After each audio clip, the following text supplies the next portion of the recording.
Bonjour à toi, j'espère que tu vas bien. Alors sur cette nouvelle vidéo, je vais te parler des terrains approuvés. Quand tu achètes un terrain approuvé, qu'est-ce que ça signifie? Qu'est-ce que ça veut dire? Alors, je ne connais pas le nom exact dans les autres pays africains. En Côte d'Ivoire, quand on achète un terrain, il y a plusieurs stades quand on achète un terrain. Vous achetez le terrain, par exemple, à des villageois. Donc, on va parler de terrain villageois. Quand vous avez acheté vos terrains en lotissement, on va parler de terrain avec des lettres d'approbation. Quand vous allez acheter votre terrain avec un titre foncier, donc l'ACD, on va parler avec un terrain avec ACD ou avec votre titre foncier. Donc, il y a plusieurs étapes dans l'achat de terrain en Côte d'Ivoire. Alors, si tu es nouveau sur cette chaîne, je suis Patricia Touré, je suis mère, je suis épouse, je suis salariée, je suis entrepreneur et je suis investisseur immobilier en France et en Côte d'Ivoire depuis une quinzaine d'années. Si les thématiques de l'investissement immobilier locatif, de l'entrepreneuriat, du mindset et du couple t'intéressent, tu es sur la bonne chaîne et je te demande juste deux actions. Abonne-toi et partage cette vidéo parce que je pense que ça peut aider d'autres personnes. Alors, qu'est-ce que c'est quand on achète un terrain approuvé? C'est quoi un terrain approuvé? Un terrain approuvé, c'est un terrain sur lequel l'État, c'est-à-dire qui est passé par plusieurs étapes. C'est-à-dire qu'en général, les terrains, en général, sont dans le cadre des terrains villageois. Un lotisseur ou alors comment ça s'appelle, un promoteur immobilier va aller voir les villageois, va décider de travailler avec ces personnes-là pour viabiliser le terrain, pour lotir le terrain plutôt, pour le lotir, c'est-à-dire mettre des bornes, le découper en plusieurs morceaux, mais souvent les propriétaires n'ont pas les moyens, donc ils passent souvent par des promoteurs immobiliers ou alors des lotisseurs, des aménageurs de terrain.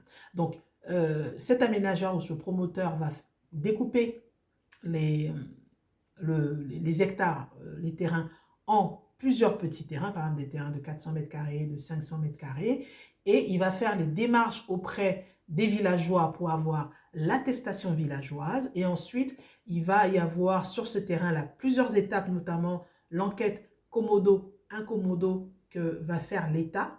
Il va venir sur le terrain et va vérifier que le propriétaire est bien le propriétaire, que les voisins qui sont autour, qu'il n'y a pas de litige, qu'ils confirment bien que ce terrain est au propriétaire. Une fois que l'État, bon, il y a quand même plusieurs étapes entre, hein, mais une fois que l'État a dit son go et a validé l'enquête commodo-incommodo en disant effectivement le terrain appartient à monsieur tant et que vous pouvez commencer le lotissement, le promoteur va continuer donc à lotir les terrains et va demander une approbation donc à l'État. C'est-à-dire que l'approbation, c'est là quand ils vont sortir le plan polygonal, l'État va dire, par exemple, s'il y a 100 lots, l'État va dire sur les 100 lots, Monsieur Kouassi, qui est le promoteur, Monsieur Kouassi, vous avez fait un projet avec 100 lots, mais moi sur ces 100 lots, j'ai besoin de construire une école parce qu'il va y avoir 100 maisons, des habitations, il faut que les gens puissent aller à l'école. Donc je vais prendre 5 lots pour faire une habitation, j'ai prévu de faire une cité administrative à cet endroit, je vais vous prendre 10 lots, voilà. Donc quand l'État a fini de faire son enquête, l'État a fini de prendre des réserves administratives, c'est comme ça qu'on appelle des réserves administratives, et qu'il n'y a pas de litige sur le terrain, l'État va approuver le terrain. L'État va dire, OK, ce lotissement-là peut être fait jusqu'à son terme. Donc là, on appelle d'approbation. L'État va sortir un document qu'on appelle la lettre d'approbation avec un numéro d'enregistrement, avec les numéros de tous les lots qui ont été notifiés sur le plan. Donc, c'est ça un lot qui est approuvé. En tout cas, en Côte d'Ivoire, c'est ça un lot qui est approuvé, qui a été validé par l'État. Sachant que vous avez aussi la possibilité d'acheter des terrains non approuvés. Quand vous achetez des terrains non approuvés, c'est-à-dire qu'ils sont en cours d'approbation, vous avez un tarif différent. Quand vous achetez un terrain avec approbation, c'est-à-dire que là, il n'y a plus vraiment de litige dessus, le prix aussi est complètement différent. Donc voilà, je voulais vraiment vous faire cette nuance-là au niveau de l'approbation. C'est quoi un terrain avec approbation? Bien sûr, quand vous achetez un terrain avec approbation, n'hésitez pas à demander la lettre d'approbation, allez vérifier au niveau du guichet unique, justement, avec le numéro de l'approbation, de vérifier bien que le lot qu'on vous vend est bien spécifié dans la lettre d'approbation. Donc, plein de petites choses comme ça que vous pouvez faire.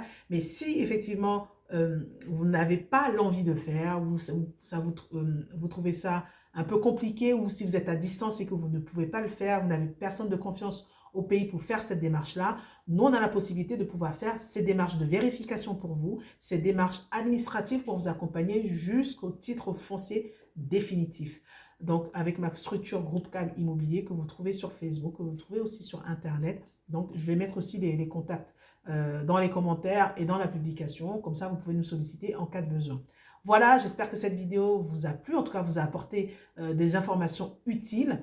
Donc n'hésitez pas aussi à les mettre dans les commentaires et à partager cette vidéo. On se dit à très bientôt. Au revoir.